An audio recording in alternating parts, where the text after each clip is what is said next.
사도 바울이 부활하신 예수님을 만나기 전에 사울과 부활하신 예수님을 만난 이후에 바울과 어떤 차이가 있느냐, 우리가 바울 서신을 통해서 바울 자신이 어떻게 변화됐는지, 그러면 나는 어떻게 변화됐는지 나 자신을 잘 돌이켜볼 수 있어야 된다. 그래서 하나님 말씀을 올바로 하나님 명령대로 읽었다면 바울이 왜 나를 닮으라고 했는지, 바울은 부활하신 예수를 만나기 전에는 자기 인생은 자기 것인 줄 알았어요. 그러니까 자기가 계획 세우고 자기가 또 앞으로 나가야 할 길, 이런 것들을 자기가 다 계획해서 그렇게 열심히 살아왔던 사울이었는데, 부활하신 예수를 만나고 보니까 나는 내 것이 아니라는 거예요. 바울이 착각한 것은 겉사람, 육체, 이것이 내 것인 줄 알았지, 내 안에, 육체 안에 하나님의 형상을 닮은 내가 있다는 사실을 까맣게 몰랐어요. 성령 받아야 한다니까요.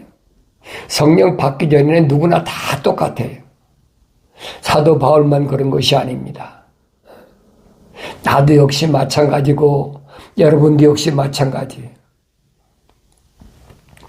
그러니까 내 인생을 누가 타치하는 것을 허락합니까? 누가 간섭하는 것을 허락합니까? 내 인생 내 것인데 간섭하는 걸 보러 하지. 그러니까 온전히 내가 그 삶의 목적이나 목표는 내가 다 세운다는 얘기. 그런데 성경은 뭐라고 그랬냐? 하나님의 거룩한 사랑의 생명의 호흡으로 조성된 사람은 계획은 자기가 세우지만은 그 사람의 인생을 운행하시게 하시는 분, 다시 말하면 어떤 방향으로 어떻게 가야 될지를 결정하시는 분은 오직 주님이시라는 거예요. 그걸 깨달아야 되는데 그걸 깨닫지 못했다고요. 왜? 성령 받지 못했으니까, 완성되지 못했으니까. 그러나 분명한 것은 반드시 기회를 주신다는 거예요. 제멋대로 마음대로 가게 놔두는 것이 아니라 반드시 불러서 돌이킬 수 있는 기회를 주신다는 거예요. 그럼 나는 이런 기회를 올바로 깨달았나 못 깨달았나, 그게 중요하잖아요. 사도 바울이 그러잖아요. 나의 나된 것인 100% 주님의 은혜다 그러죠. 부활하신 예수를 만나지 못했으면 사울이라는 청년이 자기가 하나님 거룩한 생명의 호흡으로 조성된 걸 자기가 알았겠습니까? 몰랐어요. 알 수가 없었어요. 우리말에 그런 말이 있죠. 제잘난 맛에 산다. 제잘난 맛에 사는 거예요. 나도 그렇게 살아왔어요. 이 길이 올바른 길이겠거니 하고 열심히 달려왔죠. 근데 열심히 달려오다 보니까 하나님 말씀 읽고 나니까 이 길이 아니야. 이게 잘못됐어. 그러니 얼마나 방황하고 얼마나 힘들었는지는 하나님 말씀을 읽고 깨닫고 나니까, 아, 이 길이 아니구나. 내가 잘못 들어왔구나. 이게 삐뚤어진 길이고 구부러진 길이구나. 성령 받아야 한다고요. 그전에는 알 수가 없어요. 내가 경건에 훈련하는 것은 다른 것이 아니에요. 아직도 여러분 가운데서 부활하신 예수를 만나기 전에 사울이었던 그런 위치에서 나 자신을 깨닫지 못하는 사람, 험악하지요. 깨달았을 때 얼마나 황당하고 허망한 줄 압니까? 나는 이거 뭐지? 내가 왜 이렇게 살아왔지? 왜 그동안 성경을 읽었는데 안 보이지? 안 보였지? 주님 말씀하시잖아요. 유대인들에게. 너희들이 본다고 하니까 그 자체가 죄라는 거예요. 보지도 못하면서 본다고. 내가 그렇게 살았어요. 내가 가는 길이 의로운 길이고 그렇게밖에 내가 배우지 못했으니까. 그래서 내가 나를 아는 것은 피조물에게 배워서 하는 게 아니라는 거예요. 반드시 하나님의 말씀을 통해서만이 내가 나를 볼 수 있다 하는 것을 여러분 기억하셔야 돼요. 그런데 우리는 일반적으로 어떻게 생각합니까? 그렇게 생각하지 않잖아요. 내가 나를 알 수 있는 것은 하늘 아래서 공부를 많이 해서 스펙을 많이 쌓음으로 인해서 그래서 내가 내 길을 올바른 길을 갈 수 있는 것으로 착각하고 있다. 왜냐하면 그렇게밖에 안 배웠으니까. 일반 사람은 그래. 일반 사람은 아직 먹을 거, 입을 거, 마실 것을 위해서 남부럽지 않게 살고 어려서부터 그렇게 자랐으니까 내 주위에 있는 모든 사람들이 다 그렇잖아요. 친구들도 다 그렇잖아요. 그러니까 거기에 초점을 맞출 수밖에 없다는 거예요. 근데 성경은 아니거든요. 성경은 그것이 얼마나 잘못된 길인지, 얼마나 그릇된 길인지 그걸 설명해 주고 있다는 얘기예요.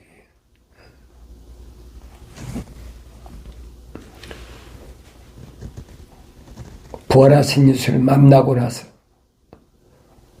눈에서 비늘 같은 것이 떨어지고 나니까 그때 보이는 거예요. 왜 못 봤을까? 바울의 마음 생각해 보세요. 내가 바울이었다면 2000년 전에 사도 바울이었다면 어떻게 했나 생각해 보세요.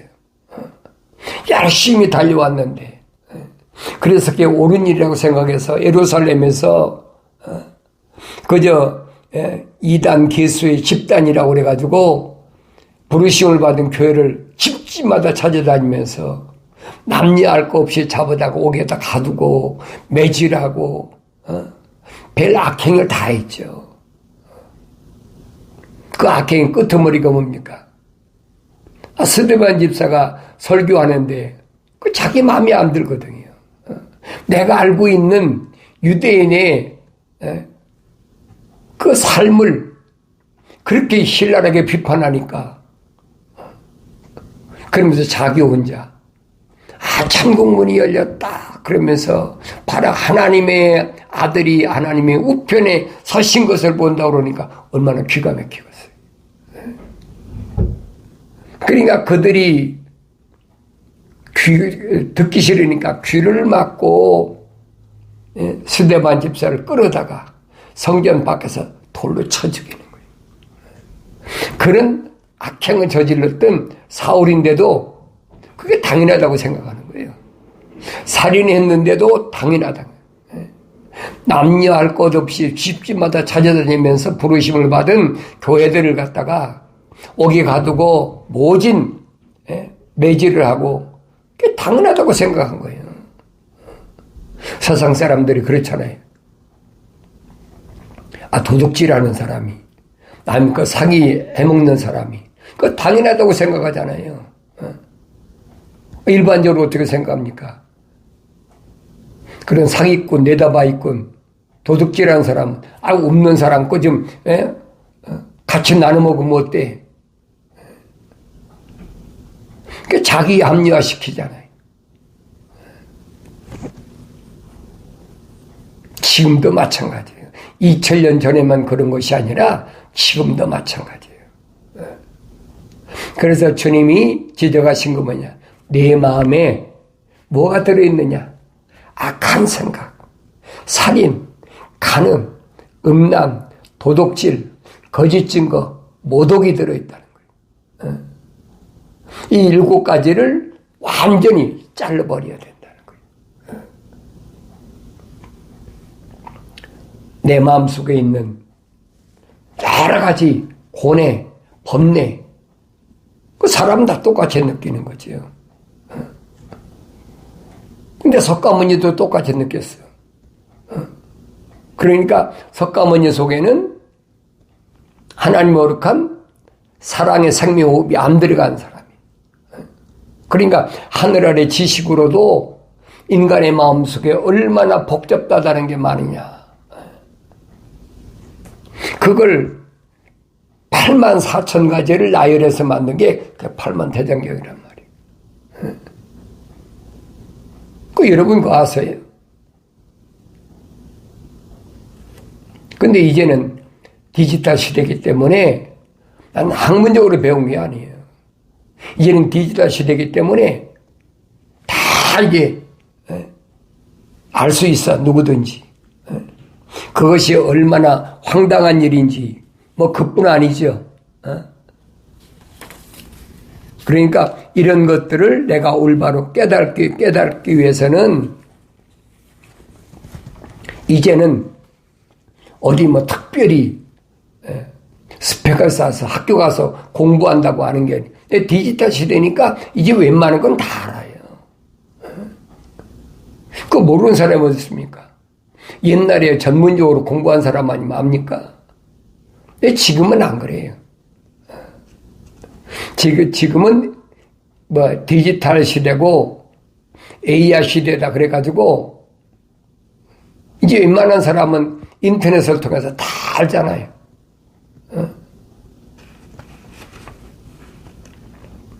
그러니까 나라는 사람이 누구냐는 거예요. 내가 누구냐?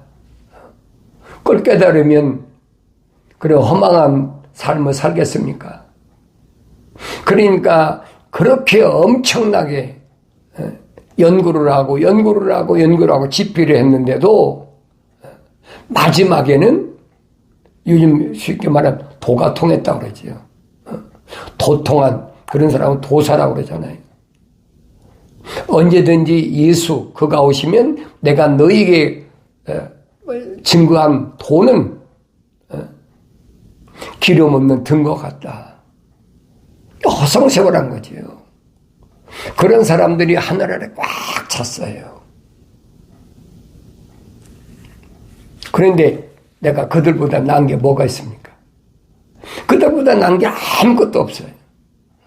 그런데도 하나님은 나를 내 어머니 태에서부터 성별시켰다. 거룩해 나눴다는 거예요. 다윗이 고백하잖아요. 내 어머니 태에 있을 때부터 하나님께서 나를 특별히 구별하셨다. 그래서 나로 하여금 하나님을 찬송하게 하고 하나님을 알 수 있게 해주고 하나님이 내 어머니 태에 있을 때 나를 간섭하셔서 내 이름을 하나님 생명책에 기록해놨다. 모세도 알았잖아요. 모세가 몰랐습니까? 모세가 알았으니까 기도하면서 하나님께 기도하잖아요. 하나님이 이 백성을 여기서 다 죽이실 바에는 차라리 내 이름을 하나님 책에서 지워버리십시오. 아직 모세가 몰랐는데 자기 이름이 하나님 생명체에 기록된 것을 몰랐는데 그런 기도를 하겠습니까? 그런데 하나님께서 응답은 뭐냐? 하나님의 거룩한 생명의 호흡으로 조성된 사람이 하나님의 말씀을 거역하면, 하나님 명령 거역하면 하나님은 용서하지 않는다는 거예요. 모세도 보세요. 흑인 아프리카 여자도 처벌도 없고, 그래 다 용서하시잖아요. 그거 탓하지 않으시잖아요. 그런데 하나님의 명령을 거역했다? 그건 용서가 안 되는 거예요. 그러니까 이런 말씀들이 내가 하나님의 명령이 얼마나 엄중한가 하는 것을 깨달아야 된다는 거예요. 피조물이 어떻게 하나님의 명령을 거역합니까? 말도 안 되는 얘기지요. 그래서 주님이 하신 말씀이 그겁니다. 하나님의 아들로서의 삶. 어떤 삶이냐? 하나님의 아버지께서 말씀이 육신이 돼서 오신 하나님의 아들을 약속하잖아요. 내가 하나님의 사람, 주님 말씀에 난 아버지의 사람들에게 아버지의 말씀을 주었더니 그들이 믿었습니다. 그들을 위해서 내가 십자가에 못 박혀 죽어야 된다. 다르게 죽는 거 허락지 않아요. 십자가에 못 박혀 죽어야 된다는 거예요. 왜 십자가에 못 박혀 죽어야 됩니까? 그리스, 헬라 시대부터 나라에 반역한 사람은 십자가에 못 박혀 죽는, 형틀이 십자가에 못 박혀 죽는 거예요. 이게 최고의 악한 형틀이에요. 이게 로마 시대도 마찬가지예요. 그리스가 멸망하고 로마가 세상을 지배할 때니까 로마가 세상을 다 지배하고 있는데, 유럽 일대나 아시아 일대를 다 지배하고 있는데, 보세요, 우리. 역사적으로 그렇잖아요. 로마가 거의 한 1600년을 지배했잖아요. 제일 오랫동안 지배한 것이 이 로마란 말이에요. 그래서, 다니엘을 통해서 철종알이다. 그러지. 아주 강하다. 이게 철종알이 시대니까 로마가 얼마나 강력한가 보세요. 그러니까 적어도 1600년을 지배한 거예요. 세상 전체를 다 패권 국가로서 세상을 지배. 지금도 로마가 손 안 미친 게 어디 있습니까? 다 미치잖아요. 로마가 손길이 미친 데는 다 뭐가 있습니까? 로마 캐토릭 있잖아요. 남미나 아프리카나 아시아나 북미나 중미나 보시라고요. 점령 안 된 데가 있나?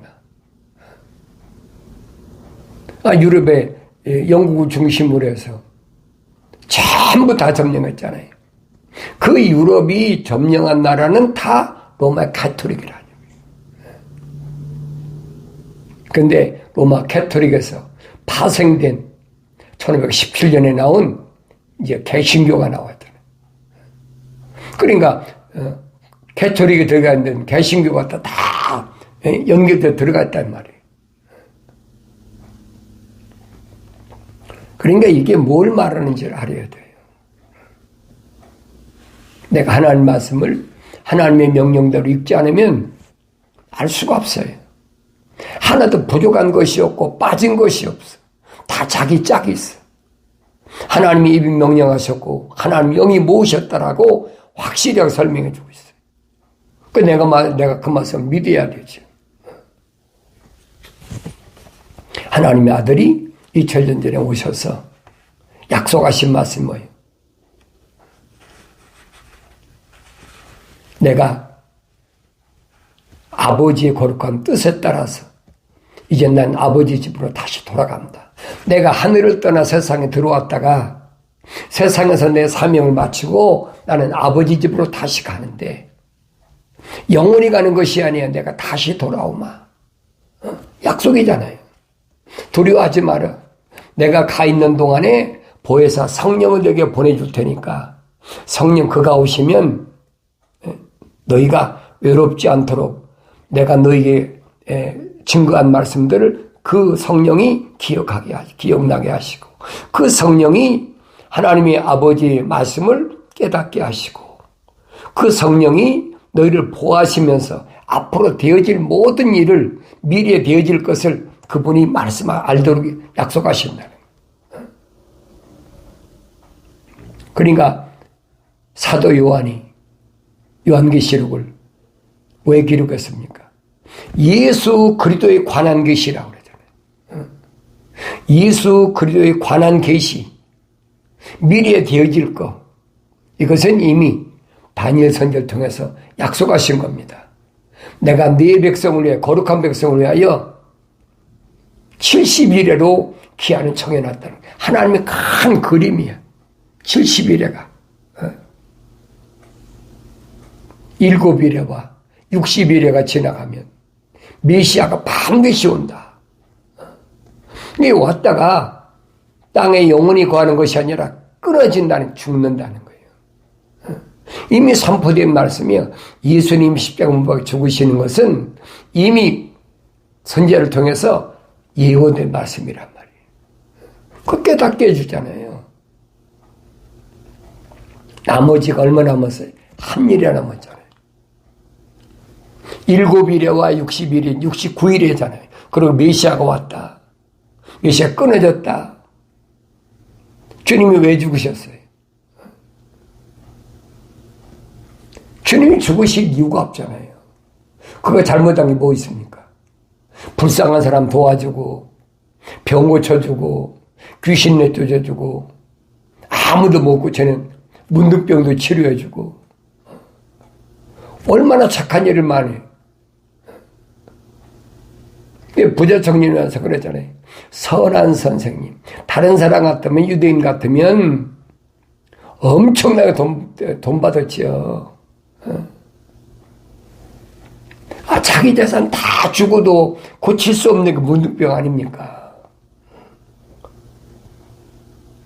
고쳐주고 주님이 고쳤으니까 너 돈 내라 그랬습니까? 소경이 눈을 뜨는데, 벙어리가 말하는데, 안질병이가 일어나는데, 그러니까 상상을 해보라고요. 그런데도 돈 한 푼 안 받고, 그러니까 부자 청년이 왔을 때 보면 이렇게 착한 분이 어디 있어?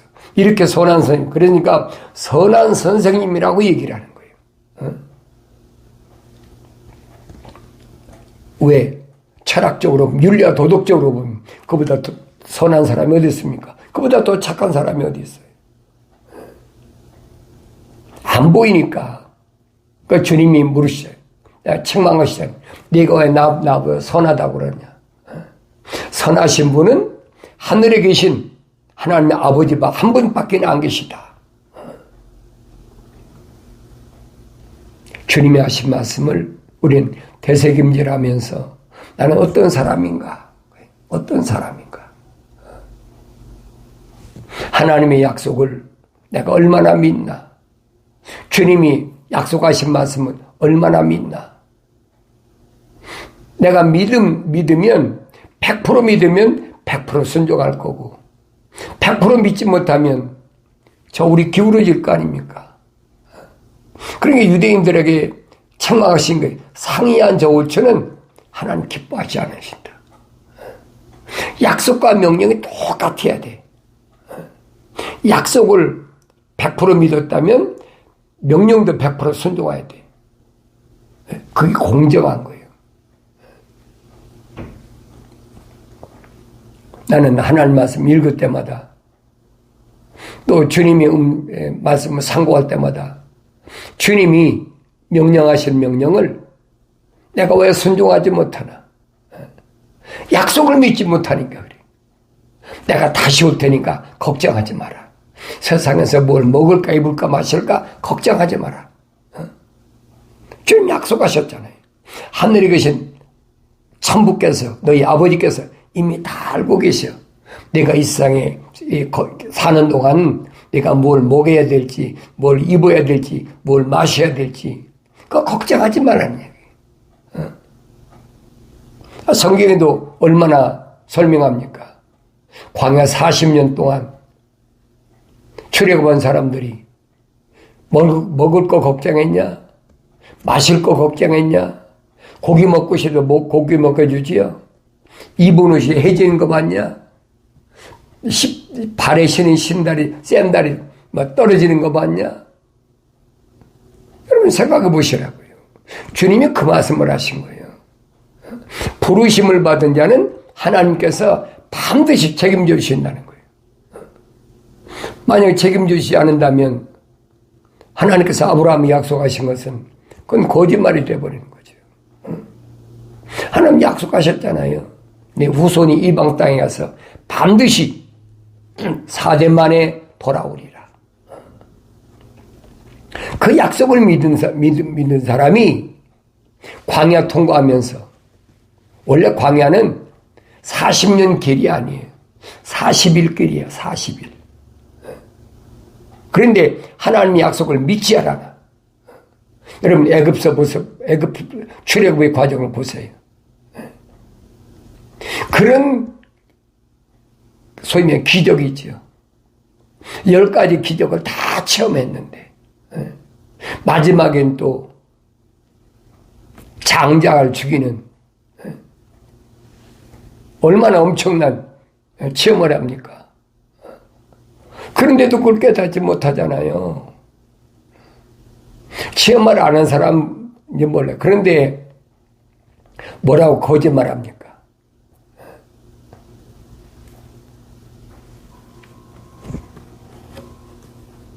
그렇게 이방 땅에서 애굽에서 출애굽시킨 것은 그게 구원받은 거다.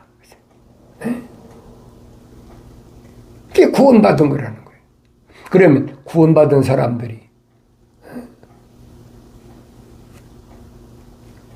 홍해바다도 갈라지고 낮에는 구름기둥이 밤에는 불기둥이 홍해바다 갈랐자고 그러잖아요.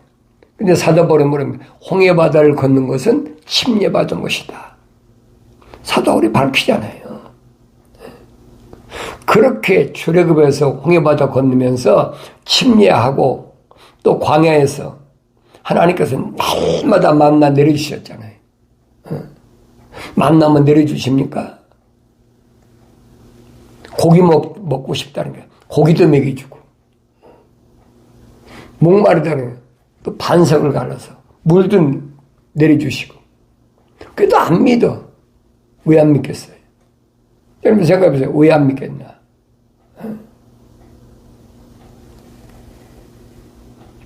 그들이 믿지 못하는 그 원인이 있을 거 아닙니까? 오늘날도 똑같아요. 주님이 아무리 약속하셔도 그 믿어져야지. 안 믿어지는데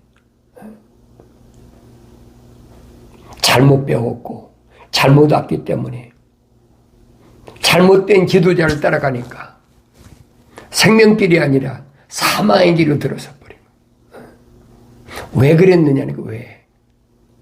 반드시 하나님의 돌이킬 수 있는 기회도 주시고 광야에서 보세요. 얼마나 광야에서 있는 사람들이 이스라엘 백성 여정을 방해하고 하나님 다 물리쳐 주시잖아요. 그런데도 안 믿어. 마음속에는 뭐가 있어요? 애굽에서 섬겼던 이방신을 섬겼던 우상신 섬겼던 그게 꽉 차 있어. 그 출애굽한 이스라엘 백성을 그냥 지나가지 말고 오늘 나를 보라는 거예요. 내가 스데반 집사가 말한 것은 광야 교회인데 부르심을 받은 자인데 나는 어떤 사람인가? 나는 현재 어떤 위치에 있나? 주님이 명령하셨잖아요. 뭘 먹을까 입을까 마실까 그거 너희가 걱정할 것이 아니라고 했는데 왜 그것 때문에 걱정하냐? 왜 그것 때문에 내가 수고하고 무거운 짐을 지어야 되는 거예요. 주님 말씀하시잖아요. 수고하고 무거운 짐진 자들아 다 내게로 오라. 내가 너희 혼을 쉬게 하리라. 약속하시잖아요. 그 약속을 믿는다면 주님 앞에 나와야지요. 예수 안에 거하면 다 해결되는데 아무나 거해지나요? 아무나 되지 않지요. 주님이 선택한 사람만 해당되는 거예요. 주님이 선택하지 않은 사람은 해당이 안 돼. 그러니까 누구를 선택하고 누구를 선택지 않았냐는 거예요. 그럼 그럴 거 아닙니까? 공평하지 않습니다. 공정하지 않습니까? 왜 누구는 선택하고 누구는 선택하지 않았습니까? 사도 바울이 설명하잖아요. 표면적인 유대인이 유대인이 아니다. 내면적인 유대인이 참 유대인이다. 내 육신 안에 있는 하나님의 거룩한 생명의 호흡이 들어간 그 사람이 참된 유대인이라는 거예요. 그런데 2000년 전에도 하나님의 아들이 왔는데 착각하고 있잖아요. 내가 유대인인 줄 알고. 그러니까 주님 요한계시록에서 뭐라는 거예요? 자칭 유대인이라 하는 자는 사탄의 회당이라는 거예요. 유대인의 회당이 뭐예요? 사탄의 회당이라는 거예요. 주님 유대인으로 오셨는데 또 자칭 유대인이라 하는 자들은 사탄의 회당에 속한 자들을 만들어버리겠다. 엄청난 어마무시한 말씀을 요한계시록에 주님 말씀하시잖아요. 나는 어떤 사람인가? 나는 자칭 유대인인가? 내 스스로 하나님의 아들이라고 내가 생각하고 있나? 내가 뭔가를 많이 들여서 뭔가 노력해서 내가 힘으로 하나님의 아들이 된다고 생각하고 살아왔나? 그건 잘못된 거라는 거예요. 언어와 민족과 방백과 족속 가운데 반드시 하나님의 거룩한 사랑의 호흡으로 생명의 호흡으로 조성된 사람은 예수의 십자가 보혈로 제사함받는다라고 요한계시록 5장에서 확실히 설명해 주고 있어요. 그 사람들을 위해서 주님이 다시 오시겠다는 거예요.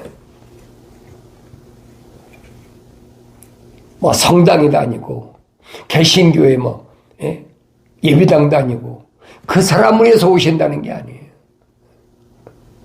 깨닫지 못하니까 뭐 불교에 절도 다니고 성당에도 다니고 개신교회 예배당도 다니고 다 하겠죠.